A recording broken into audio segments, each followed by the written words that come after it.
What's going on? Welcome to K.A.E Sports Talk. And today I'm going to talk about the KBL Korean Basketball League Asian Imports 2022-23 salary. And this was brought to me by Spin PH, the article. So I've learned about the salaries of the six Filipino players and the one Japanese player, the Asian imports, their salary in an article.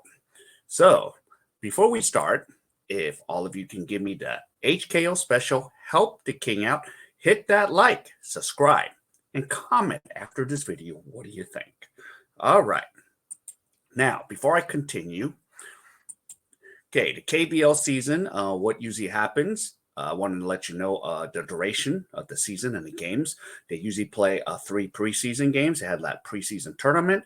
They play 54 regular season games. And then if you are seeds 3 through 6, the out bracket, you could play a maximum of 15 games because the out bracket is 2 out of 3.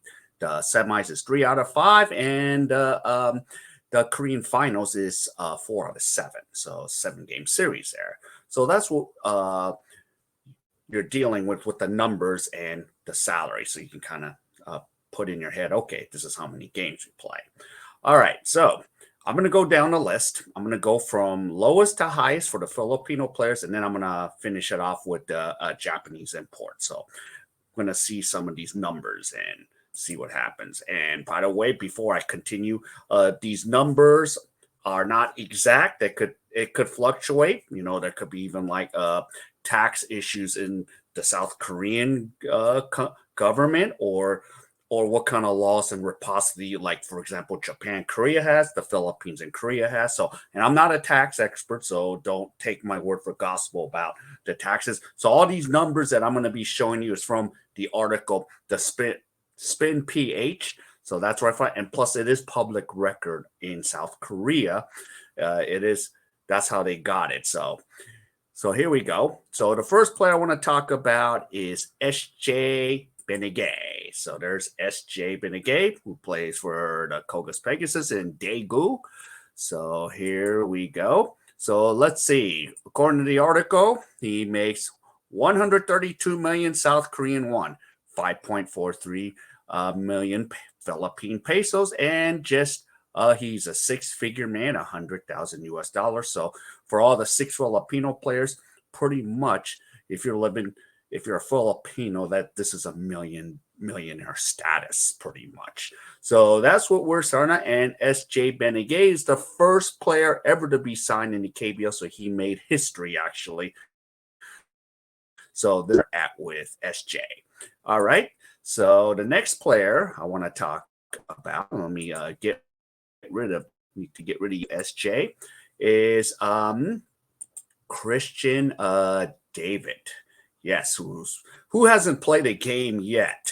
But let's see what Christian David is signed on for. So he signed on from 140 million South Korean won, 5.75 million Philippines peso, and 106,000 US dollars. And just a reminder, Christian David is Filipino Canadian, so he's a Canadian citizen.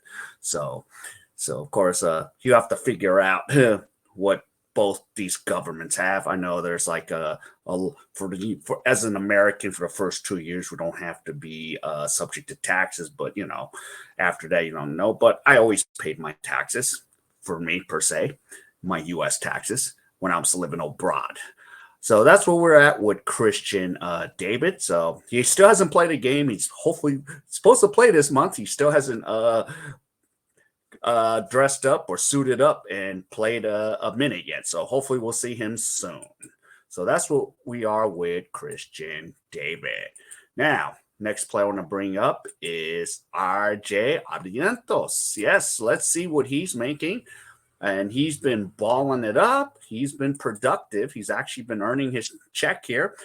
He's getting paid 193 million South Korean won, close to 8 million Philippine pesos, and making 147,000 US dollars. So nephew of Johnny Abriento. Someone tells me he's the son, but I keep seeing the nephew. And yeah, he's really been performing out there, earning his paycheck. So RJ Abriento. So that's what he's making, according to that article, spin.ph. So that's where we're at with Johnny. I mean, RJ, not his Uncle Johnny, but his Uncle Johnny is a hell of a player in the PBA. All right, so moving on, let me sorry RJ, I need to move you out of the picture here. And the next one is Ethan Avenel. Yeah, he looks a little crazy here. Let's see what Ethan is making here. He's making 200 million South Korean won, 8.22 million Philippines pesos, and 152,000 US dollars. So he is a Filipino American. He's a fellow American like myself. So he's been out there. He's been earning his paycheck out there, been balling it up, and he's played in almost every game along with him and SJ. They played in every game as of so far. So just knock on wood that he stays healthy along with SJ and the rest of these guys, and we'll see the consistency, and they'll be earning their paycheck. So for Ethan Abano or Vano, he's this is what he's making. All right, so let's move on. And sorry, Ethan, I'm going to move you out of the picture here. And let's talk about Justin Gutang. So Justin Gutang, he's been suited up right now. But before I talk any more about Justin, look what he's making. He's 213 million South Korean won, 8.76 Philippine pesos, 162,000 US dollars. So that's where we're at with just. He's been suiting up. He played into like the one level below Division 1, and he balled it up. So I did post it in my community. I forgot that it wasn't a regular season game. It was one of those what you call the mini G League, just like what we do with the NBA from the level below the NBA. So yeah, Gutang got in and he balled it up. So hopefully he'll get healthy and he will get some minutes here. That's what we're missing. But he hasn't even played a minute yet for the LG Sakers yet. So he's been suited up, but he hasn't played a minute. So hopefully he'll get some action out there and we'll see him out there and balling it up. So here we go. And we're going to move Justin out of the way. And here we go. The last Filipino import is Res Abando. So he's been getting a few he's been in the game the last two. The last game he played only very few minutes. So hopefully his hip is not flaring up right now. But let's see what Res is the highest Filipino import player, highest Asian import. He's making 237 million South Korean won, almost 975, close to 10 million Philippine pesos, and about 180,000 US dollars. So he has a lot of upside. And I even said that, his athletic ability is amazing. So I can see the potential. I see why they paid him a lot of money. I've seen him play during the FIBA Cup, and just the hops he has, some of the dunks I've seen, he's got the talent. And right now, KGC's in first place. So hopefully when he gets more minutes, they're going to need him to step up. And they want to take this title. They lost in the finals last year. So with Rez, maybe he can lead them to a title this year. So we'll see. It's remain to be seen. So that's Res Abando. I want to cover one last player here. So this is a Japanese import. Okay. And here's the thing. I was very shocked with his salary. I was like, wow. So this is Mori. Yep, Gucci. Sashi. 60 million South Korean won, 2.46 million Philippine pesos. So it's equivalent of 46,000 what an average American man makes in a year. So I was kind of taking a roundabout on this. I'm like, why so low? I don't know why, but that was interesting.